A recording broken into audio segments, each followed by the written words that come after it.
ಹೊಳೆನರಸೀಪುರದಲ್ಲಿ ಕಾಂಗ್ರೆಸ್ ಲೋಕಸಭಾ ಅಭ್ಯರ್ಥಿ ಶ್ರೇಯಸ್ ಪಟೇಲ್ ಹೇಳಿಕೆ. ಬಿಜೆಪಿ ಮುಖಂಡ ದೇವರಾಜೇಗೌಡ ಇಲ್ಲಸಲ್ಲದಂತ ಆರೋಪವನ್ನ ಮಾಡಿದ್ದಾರೆ. ಸುಳ್ಳಿನ ಸುರಿಮಳೆಯನ್ನ ನಮ್ಮ ನಾಯಕರು ನಮ್ಮ ಮೇಲೆ ಮಾಡಿದ್ದಾರೆ. ಅದರಲ್ಲಿ ಯಾವುದೇ ಸತ್ಯಾಂಶ ಕೂಡ ಇಲ್ಲ. ನಾನು ಯಾವುದೇ ಸಂತರ ರಸ್ತೆಯ ತಮ್ಮ ಭೇಟಿಯನ್ನ ಮಾಡಿಲ್ಲ. ಸ್ಕೈಬರ್ಡ್ ಹೋಟೆಲ್ನಲ್ಲಿ ಸಿಸಿಟಿವಿ ವಿಡಿಯೋ ಕೂಡ ಇದೆ, ಅದನ್ನ ಪರಿಶೀಲನೆ ನಡೆಸಲಿ. ಹಾಸನ ಹೊಳೆನರಸೀಪುರದಲ್ಲಿ ಬಹಿರಂಗವಾಗಿ ಚರ್ಚೆ ಕೂಡ ಬರಲಿ.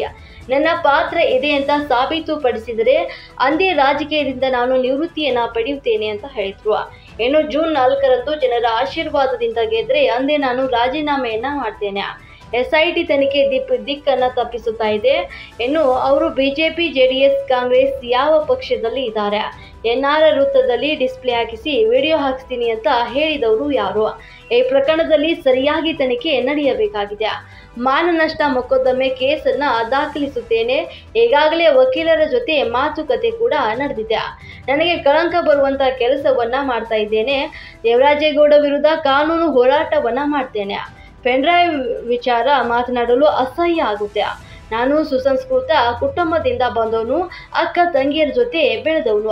ಈ ಗೊಜ್ಜೆ ರಾಜಕಾರಣದಿಂದ ಕಾರಣ ದೇವರಾಜೇಗೌಡರು ಇನ್ನು ಎಸ್ಐಟಿ ದಿಕ್ಕು ತಪ್ಪಿಸಲು ಈ ರೀತಿ ಮಾತನಾಡ್ತಾ ಇದ್ದಾರೆ ಅಂತ ಹೇಳಿದ್ರು.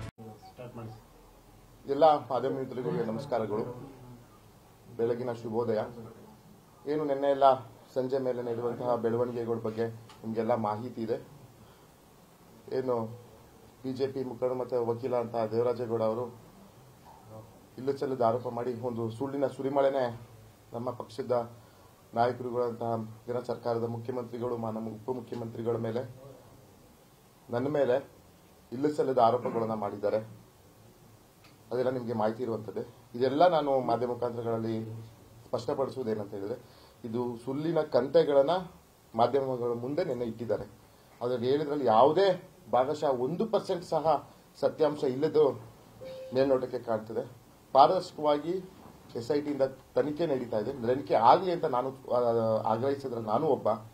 ಹಾಗಾಗಿ ನನ್ನ ಮೇಲೇನು ಆರೋಪ ಮಾಡಿದ್ದಾರೆ, ಯಾವುದೋ ಒಂದು ಖಾಸಗಿ ರೆಸ್ಟೋರೆಂಟ್ ಅಲ್ಲಿ ಹೋಗಿ ಮಾತುಕತೆ ಮಾಡಿದ್ದಾರೆ ಹಾಗೆ ಹೀಗೆ ಅಂತ, ಅದಕ್ಕೆ 100% ಶುದ್ಧ ಸುಳ್ಳು. ನಾನು ಬಹಿರಂಗವಾಗಿ ಅವರಿಗೆ ನಾನು ಕೇಳ್ತಾ ಇದ್ದೀನಿ, ಚರ್ಚೆಗೆ ಬರಲಿ, ಹಾಸನಕ್ಕೆ ಚರ್ಚೆಗೆ ಬರಲಿ, ಬಹಿರಂಗವಾಗಿ ಹೊಳೆನರಸೀಪುರಕ್ಕೆ ಚರ್ಚೆಗೆ ಬರಲಿ. ನಾನು ಮಾಡಿದ್ದೀನಿ ಅಂತ ಯಾವ್ದಾದ್ರು ಒಂದೇ ಒಂದು ಸಾಕ್ಷಿ ಇದ್ರೆ, ಯಾವುದಾದ್ರೂ ಒಂದು ಅವ್ರು ಹೇಳ್ತಾ ಇದ್ದಾರಲ್ಲ, ಈಗ ನಾನು ಹೇಳಿದ್ರೆ ಈಗ ಸ್ಕೈಬರ್ಡ್ ಅಂತ ಹೇಳಿದ್ರೆ ಅದು ಒಂದು ಪ್ರಸಿದ್ಧ ರೆಸ್ಟೋರೆಂಟ್ ಅಂತ ನಾನು ತಿಳಿದಿದ್ದೀನಿ. ಅಲ್ಲಿ ಸಿಸಿಟಿವಿ ಇರ್ತದೆ, ಅಲ್ಲಿ ಮ್ಯಾನೇಜ್ಮೆಂಟ್ ಇರ್ತದೆ. ಅವರೆಲ್ಲ ಎಂಕ್ವೈರಿ ಮಾಡಲಿ. ಶ್ರೇಯಸ್ ಪಟೇಲ್ ಬಂದಿದ್ದಾರೆ, ಇದೇನು ಈ ಥರ ಏನೇನಾದ್ರು ಹಸಿಬಿಸಿ ಚರ್ಚೆಗಳಾಗಿತ್ತ, ಇದನ್ನೆಲ್ಲ ಕೇಳಲಿ, ಎಂಕ್ವೈರಿ ಮಾಡಲಿ. ನಾನು ಅದರಲ್ಲಿ ಒಂದೇ 1% ನನ್ನ ಪಾತ್ರ ಇದ್ರೆ ನಾನು ರಾಜಕೀಯವಾಗಿ ಹಿಂದೆ ಸರಿದ್ಬಿಡ್ತೀನಿ. 4ನೇ ತಾರೀಕು ಜನ ನನ್ನ ಆಶೀರ್ವಾದ ಮಾಡಿದ್ರೆ ಅವತ್ತೇ ನಾನು ರಾಜೀನಾಮೆ ಸಹ ಕೊಟ್ಟು ಬಿಡ್ತೀನಿ ಸದಸ್ಯತ್ವಕ್ಕೆ. ಏನಾದ್ರು ನಾನು ಇದ್ರಲ್ಲಿ ಖಂಡಿತವಾಗಿಯೂ ನಾನು ಇದರಲ್ಲಿ ಅವರು ಹೇಳಿರೋದು ನಿಜ ಆದ್ರೆ, ಈಗ ಒಬ್ಬರನ್ನ ವೈಯಕ್ತಿಕವಾಗಿ ತೇಜವಾದ ಮಾಡೋದನ್ನ ಬಿಟ್ಟು ಏನು ಒಂದು ಟ್ರ್ಯಾಕ್ ಅಲ್ಲಿ ಎಸ್ಐಟಿ ತನಿಖೆ ನಡೀತಾ ಇದೆ, ಅದನ್ನ ದಿಕ್ ತಪ್ಪಿಸುವಂತ ಕೆಲಸ ದೇವರಾಜೇಗೌಡ ಕೆಲಸ ಮಾಡ್ತಾ ಇದ್ದಾರೆ. ಅವರು ವಕೀಲರಾಗಿದ್ದವರು, ಸುಪ್ರೀಂ ಕೋರ್ಟ್ ಅಲ್ಲಿ ವಾದ ಮಂಡಿಸಿದ್ದೀನಿ, ಹೈಕೋರ್ಟ್ ಅಲ್ಲಿ ವಾದ ಮಂಡಿಸಿದ್ದೀನಿ ಅಂತ ಅವರಾಗೆ ಹೇಳ್ಕೊಂತಾರೆ.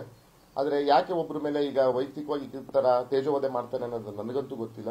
ಅವರು ಕಾಂಗ್ರೆಸ್ ಪಕ್ಷದಲ್ಲಿ ಇದ್ದಾರೋ, ಬಿಜೆಪಿ ಇದ್ದಾರಾ, ಜೆಡಿಎಸ್ ಅಲ್ಲಿ ಇದ್ದಾರಾ ಅಂತ ನನಗೆ ಗೊತ್ತಿಲ್ಲ. ಒಂದೊಂದು ಬಾರಿ ಒಂದೊಂದು ಪಕ್ಷದ ಪರ ಮಾತಾಡ್ತಾರೆ. ನಿನ್ನೆ ನಿಮ್ಗೆ ಗೊತ್ತಿರೋಂಗೆ ಯಾವ ತರ ತಿರ್ಚಿ ಏನ್ ಮಾತಾಡಿದ್ದಾರೆ ಅನ್ನೋದು ಗೊತ್ತು.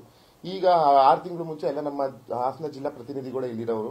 ನಿಮ್ಗೆಲ್ಲರಿಗೂ ಗೊತ್ತಿರೋಂಗೆ 6 ತಿಂಗಳು ಮುಂಚೆ ಏನೇನ್ ಮಾತಾಡಿದ್ದಾರೆ, ಯಾರು ಹಾಸನ ಎನ್ಆರ್ ಸರ್ಕಲ್ ಅಲ್ಲಿ LED ವಾಲ್ ಮುಂದೆ ಬಿಡ್ತೀನಿ ಅಂತ ಹೇಳಿರೋದು ಯಾರು, ನನ್ನ ತವಿದೆ ಅಂದ್ಬಿಟ್ಟು ಮಾಹಿತಿ ಅವರ ಪಕ್ಷದ ಹೈಕಮಾಂಡ್ಗೆ ಕೊಟ್ಟಿರೋರು ಯಾರು, ಮತ್ತೆ ಯಾರು ಅವ್ರ ವಿರುದ್ಧ ಯಾವುದು ಅಕ್ರಮ ಆಸ್ತಿ ಗಳಿಕೆ ಆರೋಪ ಮಾಡಿಕೊಂಡು ಕಾನೂನು ಹೋರಾಟ ಮಾಡಿದ್ಯಾರು, ಇದನ್ನೆಲ್ಲ ಮಾಡಿಬಿಟ್ಟು ಇವತ್ತು ತಾನು ತಿಂದ್ಬಿಟ್ಟು ಕಂಡೋರ್ ಮೇಲೆ ಒರ್ಸೋದಂತ ಏನು ಗಾದೆ ಇದೆ, ಆ ರೀತಿ ಬೇರೆಯವ್ರ ಮೇಲೆ ಯಾಕೆ ಹೇಳ್ತಿದ್ದಾರೆ? ಇಲ್ಲಿ ಪಾಪ ಅನ್ಯಾಯ ಆಗ್ತಾ ಇರೋದು ಸಂತ್ರಸ್ತರಿಗೆ, ಅವ್ರ ಬಗ್ಗೆ ನಾವು ಗಮನ ಹರಿಸಬೇಕು. ದಿನಾ ಮಾಧ್ಯಮದಲ್ಲಿ ಸಂತ್ರಸ್ತರು ಅಂತ ಅವ್ರನ್ನ ಮಾನಸಿಕ ಕುಕ್ಕುವಂತ ಕೆಲಸನ ಇವ್ರು ಮಾಡ್ತಾ ಇದ್ದಾರೆ.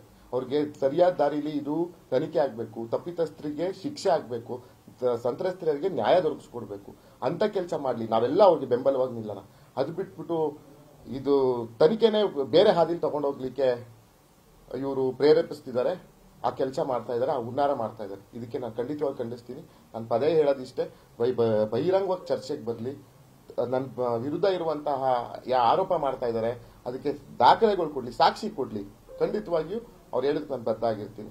ಅದನ್ನ ಬಿಟ್ಬಿಟ್ಟು ಯಾವುದೇ ಆಧಾರ ಸಾಕ್ಷಿಗಳು ಇಲ್ಲದೆ ಇವರು ನನ್ನ ಮೇಲೆ ಆರೋಪ ಮಾಡೋದು ಸರಿ ಇಲ್ಲ. ಮುಂದಿನ ದಿನಗಳಲ್ಲಿ ನಾನು ಸಹ ಇದ್ರ ಬಗ್ಗೆ ನಮ್ಮ ವಕೀಲರುಗಳ ಹತ್ರ ಮಾತಾಡ್ತಾ ಇದ್ದೀನಿ. ಡಿಫಮೇಷನ್ ಏನು ಮಾನ ನಷ್ಟ ಮೊಕದ್ದಮೆ ಕೇಸ್ ಸಹ ನಾನು ಹೂಡ್ತಾ ಇದ್ದೀನಿ, ನಾನು ತೀರ್ಮಾನ ಮಾಡ್ಕೊಂಡಿದ್ದೀನಿ. ಯಾಕಂದ್ರೆ ಇಲ್ಲ ಸಲ್ಲದ ಆರೋಪ ಮಾಡೋಕ್ಕೆ ನನಗೆ ನಮ್ಮ ಪಕ್ಷ, ನಮ್ಮ ಜಿಲ್ಲೆಯ ಜನ ಒಬ್ಬ ಒಂದು ಏನು ನಂಬಿಕೆ ಇಟ್ಟು ನನ್ನ ಈ ಚುನಾವಣೆಯಲ್ಲಿ ಪಕ್ಷ ನಿಲ್ಲಿಸಿದ್ರು. ಜಿಲ್ಲೆಯ ಜನ ನಂಬಿಕೆ ಇಟ್ಟು ನನ್ನ ಚುನಾವಣೆಯಲ್ಲಿ ಅವಕಾಶ ಮಾಡಿಕೊಟ್ಟು ಬೆಂಬಲಿಸಿದ್ದಾರೆ. ಅದ್ರ ಫಲಿತಾಂಶ 4ನೇ ತಾರೀಕು ಬರ್ತದೆ. ಇಂಥ ಇದರಲ್ಲಿ ನನಗೆ ಹೆಸರಿಗೆ ಕಳಕ ಬರುವಂತ ಕೆಲಸನ ಯಪ್ಪ ಮಾಡ್ತಾ ಇದ್ದಾರೆ. ಇದನ್ನ ನಾನು ಕಾನೂನು ಹೋರಾಟ ಮಾಡಕ್ಕೆ ನಾನು ಸಿದ್ಧನೇ ಇದ್ದೇನೆ, ಕಾನೂನು ಹೋರಾಟ ಮಾಡ್ತೇನೆ. ನಾನು ಮಾಧ್ಯಮ ಮುಖಾಂತರಗಳಿಗೆ ಕೇಳ್ಕೊಳ್ಳೋದು ಒಂದೇ, ಈ ತನಿಖೆ ನ್ಯಾಯಸಮ್ಮತವಾಗಿ ಆಗಲಿ. ಯಾವುದು ಈ ಸಂತ್ರಸ್ತೆ ಪೆನ್, ನನಗೆ ಇನ್ನೊಂದು ನಾನು ಮಾಧ್ಯಮ ಮುಖಾಂತರ ಕೇಳೋಕೆ ಇಷ್ಟಪಡ್ತೀನಿ. ನನಗೆ ಆ ಪೆನ್ ಡ್ರೈವ್ ಸುದ್ದಿ ಮಾತಾಡಲಿಕ್ಕೆ ನನಗೆ ಅಸಹ್ಯ ಅನಿಸ್ತದೆ. ನನಗೆ ಅದು ಮಾತಾಡೋಕೆ ನನಗೆ ಇಷ್ಟ ಇಲ್ಲ. ನಾನು ಸಹ ಒಬ್ಬ ಸೊಫಿಸ್ಟಿಕೇಟೆಡ್ ಫ್ಯಾಮಿಲಿಯಿಂದ ಬಂದಿರೋದು. ನಾನು ಮಹಿಳೆಯರ ಜೊತೆ, ಸೋದರಿಯರ ಜೊತೆ ಬೆಳೆದಿರೋಂಥವ್ರು. ನಾನು ಮಾತಾಡೋಕೆ ನನಗೆ ಇದ್ರ ಬಗ್ಗೆ ಇಷ್ಟ ಇಲ್ಲ. ಹಾಗಾಗಿ ನ್ಯಾಯಸಮ್ಮತವಾಗಿ ಅದು ತನಿಖೆ ಆಗಲಿ. ಏನು ಇವ್ರು ಹೇಳ್ತಾ ಇದ್ದಾರಲ್ಲ, ಅವ್ರು ಬಿಟ್ರು ಇವ್ರು ಬಿಟ್ರು ಅಂತ ಏನೇನೋ ಹೇಳ್ತಾ ಇದ್ದಾರೆ, ಚುನಾವಣೆ ಟೈಮಲ್ಲಿ ಬಿಟ್ರು, ಹಾಗೆ ಬಿಟ್ರು, ಅವ್ರ ಮನೆಗೆ ಹೋಗಿದ್ರು, ಅದನ್ನ ಸಾಕ್ಷಿ ಸಮೇತ ಕೊಡ್ಲಿ. ಅದನ್ನು ತನಿಖೆ ಆಗಲಿ. ತನಿಖೆಯಲ್ಲಿ ಯಾರು ತಪ್ಪಿತಸ್ಥಿರ್ತಾರೋ ಅವ್ರಿಗೆ ಶಿಕ್ಷೆ ಆಗಲಿ. ನಾನಂತೂ ಇಷ್ಟಕ್ಕೆಲ್ಲ ಈ ಗೊಜ್ಜೆ ರಾಜಕಾರಣಕ್ಕೆ ನೇರ ಕಾರಣ ದೇವರಾಜೇಗೌಡ. ನಿನ್ನೆ ನಡೆದಿರುವಂತಹ ಏನ್ ಈ ಗೊಜ್ಜೆ ರಾಜಕಾರಣ ಅಂತ ಹೇಳ್ತಾರೆ, ಇದಕ್ಕೆಲ್ಲ ಕಾರಣ ದೇವರಾಜೇಗೌಡರು. ಈ ಒಂದು ತನಿಖೆನ ದಿಕ್ ತಪ್ಪಿಸಕ್ಕೆ ಮಾಡ್ತಿರುವಂತಹ ಹುನ್ನಾರ ಇದು. ಇವರು ಯಾವ ಪಕ್ಷದಲ್ಲಿ ಯಾವ ರೀತಿ ಏನ್ ಆಮಿಷ ಇಟ್ಕೊಂಡು ಏನ್ ಮಾಡಿದ್ದಾರೆ ಅನ್ನೋದು ನನಗಂತೂ ಗೊತ್ತಿಲ್ಲ. ಒಂದೊಂದ್ ದಿನ ಒಂದೊಂದು ಪಕ್ಷದ ಪರ ಮಾತಾಡ್ತಾರೆ. ಮತ್ತೆ ನಾನು ಯಾವ ವಿಷಯನ ಖಂಡಿಸ್ತೀನಿ ಅಂತ ಹೇಳಿದ್ರೆ, ನಮ್ಮ ಸರ್ಕಾರದ ಮಾನ್ಯ ಉಪಮುಖ್ಯಮಂತ್ರಿಗಳ ಬಗ್ಗೆ ಮಾತಾಡಿದ್ದಾರೆ. ಅದನ್ನ ನಾನು ಪಕ್ಷದ ಒಬ್ಬ ಕಾರ್ಯಕರ್ತನಾಗಿ ನಾನು ಇದನ್ನ ಖಂಡಿಸ್ತೀನಿ. ಯಾವುದೇ ಕಾರಣಕ್ಕೂ ಇವರು ಅವರ ಒಂದು ಇದರಲ್ಲಿ ಇಂಟರ್ಫಿಯರ್ 100ಕ್ಕೆ 100 ಇಲ್ಲ. ಇವ್ರು ಯಾವುದೋ ಹಸಿ ಸುಳ್ಳುಗಳನ್ನೆಲ್ಲ ಮುಂದಿಟ್ಕೊಂಡು ಅವ್ರ ಬಗ್ಗೆ ಇಲ್ಲ ಸಲ್ಲದ ಆರೋಪ ಮಾಡ್ತಾರೆ. ಇದನ್ನು ಸಹ ನಾನು ನಿಮ್ಮ ಮುಖಾಂತರ ಖಂಡಿಸ್ತೀನಿ. ಇನ್ನೇನು ಕೇಳಿ, ಅದೇ ನನಗೂ ಗೊತ್ತಿಲ್ಲ ಇವ್ರು ಏನಕ್ಕೆ. ನನಗೂ ಇದು ಆಶ್ಚರ್ಯಕರ ಅನಿಸ್ತು. 4 ಗಂಟೆ ನಾನು ಪ್ರೋಗ್ರಾಮ್ಗಳನ್ನು ಮುಗಿಸ್ಕೊಂಡು ಮನೇಲಿ ಕೂತಿದ್ದೆ. ನಾನು ಇಲ್ಲಿ ಫೋನಲ್ಲಿ ಸ್ಕ್ರಾಲ್ ಮಾಡ್ತಾ ನಂದು ಏನೋ ಪ್ರಶ್ನೆ ಬರ್ತಾ ಇದೆ, ನಿಮ್ಗೇನೋ ಗೊತ್ತಿದೆ, ಅವ್ರು ಕಾಲ್ ಮಾಡಿದ್ರು. ನಾನು ಅದ್ರ ಮೇಲೆ ನಾನು ನೋಡಿದಾಗಲೇ ಗೊತ್ತಾಗಿದ್ದಿದ್ದಂಗೆ ಇಷ್ಟು ದಿವಸ ಇಲ್ದರೆ 27 ಆಯಿತು ಚುನಾವಣೆ. ಇದೆಲ್ಲ ರೆಗ್ಯುಲರ್ ಸ್ಟಾರ್ಟ್ ಆಗಿ ಆಗಲೇ ಆಯ್ತು. ಇವತ್ತು ಎಷ್ಟು 7ನೇ ತಾರೀಕು, 10-12 ದಿವಸದಿಂದ ಇದು ನಡೀತಾ ಇದೆ. ಅಷ್ಟು ದಿನ ಆದಮೇಲೆ ಇವತ್ತು ಏನಕ್ಕೆ ನನ್ನ ಹೆಸರು ತಗೊಂಡಿದ್ರು? ಏನಾದ್ರು ತಪ್ಪನಿದ್ರೆ ಅವತ್ತೆ ಫಸ್ಟೇ ಹೇಳ್ಬೋದಿತ್ತಲ್ಲ. ಈಗ ಯಾವುದೋ ಅದೇನೋ ಪಾಪ ಖಾಸಗಿ ಓಟ ಯಾವುದೋ ಹೆಸರು ತಗೊಂಡು ಹೋಟ್ಲ ಹೆಸರು ತಗೊಂಡು ಇವತ್ತು ನೆನ್ನೆ ಯಾಕೆ ಆರೋಪ ಮಾಡ್ತಾರೆ? ಇಷ್ಟು ದಿವಸ ಏನು ಮಾಡ್ತಾ ಇದ್ರು ಇವರು? ಕಾರ್ತಿಕ್ ಅವರು ನನಗೆ ಕಳೆದ MLA ಚುನಾವಣೆಗೆ ನನಗೆ ಭೇಟಿಯಾಗಿದ್ದು ನಿಜ. ಯಾವ ವಿಷಯಕ್ಕಾಗಿ ಜಮೀನು ವಿಷಯಕ್ಕೆ ಭೇಟಿಯಾಗಿದ್ದೆ. ಈ ವಿಷಯವಾಗಿ ಸುಮ್ಮನೆ ನಾನು ಅವ್ರ ಮೇಲೂ ದೂರದಲ್ಲ, ಯಾರ ಮೇಲೂ ದೂರದಲ್ಲ, 100ಕ್ಕೆ 100 ಸುಳ್ಳು. ಅವ್ರ ವಿಷಯ ನನಗೆ ಭೇಟಿನೂ ಆಗಿಲ್ಲ. ಈ ವಿಷಯ ಬಗ್ಗೆ ನನ್ನ ಪ್ರಸ್ತಾಪನೇ ಆಗಿಲ್ಲ.